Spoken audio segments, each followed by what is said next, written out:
లోక్సభలో మహిళా రిజర్వేషన్కు సంబంధించిన కీలక బిల్లులు వీగిపోవడంతో దేశ రాజకీయాల్లో కొత్త చర్చ మొదలైంది. భారీ అంచనాల మధ్య తీసుకొచ్చిన రాజ్యాంగ సవరణ బిల్లు ఆమోదం పొందకపోవడం కేంద్రానికి ఎదురు దెబ్బగా మారింది.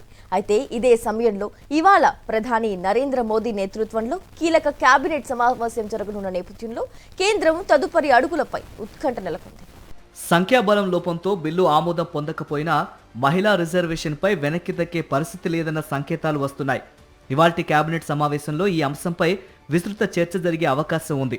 బిల్లును సవరించి మళ్లీ ప్రవేశపెట్టాలా లేక కొత్త వ్యూహంతో ముందుకు వెళ్లాలా అనే అంశాలపై నిర్ణయం తీసుకునే అవకాశం ఉంది. ఈ సమావేశంలో తాజా రాజకీయ పరిస్థితులు సమీక్షించడంతో పాటు పలు కీలక నిర్ణయాలు తీసుకునే అవకాశం కూడా లేకపోలేదని పలు జాతీయ ఛానళ్లు, వార్తా సంస్థలు కథనాలు వెలువరించాయి.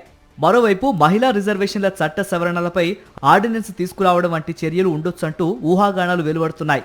ఆర్టికల్ 370 రద్దు వంటి కీలక నిర్ణయాలను మోదీ సర్కార్ ఇలాంటి అత్యవసర కేబినెట్ సమావేశాల్లోనే తీసుకురావడం తెలిసిందే. అయితే సమావేశానికి సంబంధించిన అధికారిక ఎజెండాను కేంద్రం ఇంకా వెల్లడించలేదు. ఈ నేపథ్యంలో ఇవాల్టి భేటీపై తీవ్ర ఉత్కంఠ నెలకొంది. ఇదే సమయంలో మహిళా రిజర్వేషన్ల చట్ట సవరణ బిల్లు వీగిపోవడానికి దారితీసిన కారణాలపై అధికార ఎన్డీఏ కూటమి సమీక్ష కూడా చేపట్టింది. శుక్రవారం రాత్రి లోక్సభలో ఓటింగ్ ప్రక్రియ ముగిసిన అనంతరం ఎన్డీఏ పక్షాల పార్లమెంటరీ పార్టీ నేతలు సమావేశమయ్యారు. మరోవైపు మహిళా రిజర్వేషన్ అంశాన్ని రాజకీయంగా ప్రజల్లోకి తీసుకువెళ్లే ప్లాన్లో కూడా కేంద్రం ఉన్నట్టు తెలుస్తోంది. ప్రతిపక్షాలపై ఒత్తిడి పెంచుతూ బిల్లుకు వ్యతిరేకంగా నిలిచిన పార్టీలను ప్రజల్లో ఎక్స్పోజ్ చేసే ప్రయత్నం కూడా చేయవచ్చని సమాచారం.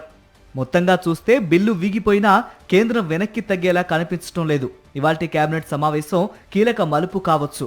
అక్కడ తీసుకునే నిర్ణయాలు మహిళా రిజర్వేషన్ భవిష్యత్తును మాత్రమే కాదు, దేశ రాజకీయ దిశను కూడా ప్రభావితం చేసే అవకాశం ఉంది.